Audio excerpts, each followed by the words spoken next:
All right, meanwhile, Ohio State continues to raid Michigan's coaching staff one day after hiring Greg Madison away from Ann Arbor. Ryan Day adds Al Washington Jr. to the defensive staff as linebackers coach. Washington, a Columbus native, played and coached at Boston College when Ryan Day was an assistant there. With more on how Day is reshaping the Buckeye coaching staff, our own Mark Coots sat down with LettermanRow.com's Jeremy Birmingham. As if the Ohio State-Michigan rivalry needed any more juice, now we've got not one, but two assistant coaches leaving Ann Arbor directly for Columbus. Jeremy Birmingham from LettermanRow.com joins us now. And Jeremy, let's talk about today's hire, Al Washington. Now, this is a guy that we had heard this rumor for several weeks now that Ohio State was interested in him. Makes a lot of sense for the Buckeyes. Makes a lot of sense for Washington, who his father played at Ohio State. In fact, his father's still 8th all-time on Ohio State's tackles list. And Al Washington's a guy who coached with Ryan Day at Boston College, was played at Boston College when Ryan Day was a GA at BC. So a lot of ties for Al Washington with Ohio State, a lot of ties with Al Washington to Ryan Day. Yeah, it's a great hire for the Buckeyes. You get a young guy, energetic, charismatic, a guy that's a really aggressive recruiter. He was single-handedly keeping Michigan in the race for Zach Harrison last year and has also been vital in their efforts to push into Ohio in the class of 2020 and 2021. So what you get with him, again, is an Ohio-born kid. He loves the Buckeyes, and had to be weird for him coaching in Ann Arbor to begin with. Again, his dad played at Ohio State. He grew up in Columbus.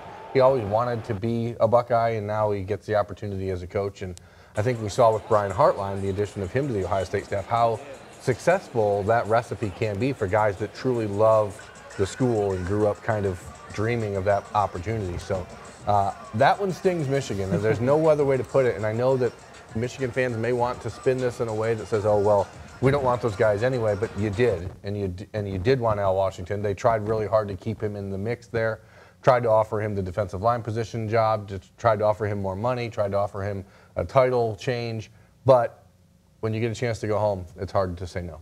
So Al Washington, a rising star in the college ranks. Greg Madison, the other Michigan assistant who's now an Ohio State assistant, he is 69 years old, so he is on the downward trajectory of his career. That is the hire that maybe is a little bit more puzzling because of the age, because of the fact that Greg Madison, not only was he a Michigan assistant, he was twice a Michigan assistant, and when Jim Harbaugh took over, Greg Madison took a pay cut and a demotion to stay in Ann Arbor on the staff.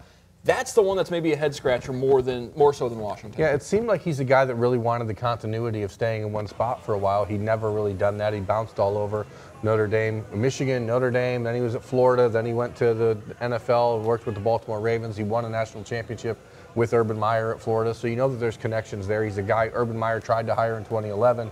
He's a guy Urban Meyer tried to hire pretty much at some point every year along the way. So clearly there's always been a draw to him. He's one of those guys that if you don't think about him as a 69-year-old grandfather, you think about him as a pretty darn good football coach. He's extremely well liked around the country, an aggressive recruiter for his age, which people may be surprised. He's extremely well regarded by high school coaches in the state of Ohio, and a guy, again, he's always been successful. And I think Buckeye fans that are skeptical of this, oh, well, Ohio State put up 62 points on this Michigan defense. Greg Madison and Al Washington aren't calling defenses in Ann Arbor, and that's maybe one of the reasons why those guys were so interested in getting out of Ann Arbor, because they didn't have a voice. So maybe that's part of the reason why they decided to head to Columbus. So you hire two guys from a rival program. Is it the fact that it's Ohio State, Michigan, does that make this a bigger deal than if Ohio State had hired two guys from Oklahoma or Notre Dame or someplace else? I think it does. I mean, the rivalry matters, and I think people, especially around this area in Toledo, see it as a guy leaving Michigan to coach at Ohio State as a traitor. But the reality is Ohio State went and took two of Michigan's best recruiters, and that's a huge piece of this puzzle, because not only are they two of their best national recruiters, but they're the two guys that have made the biggest inroads in Ohio.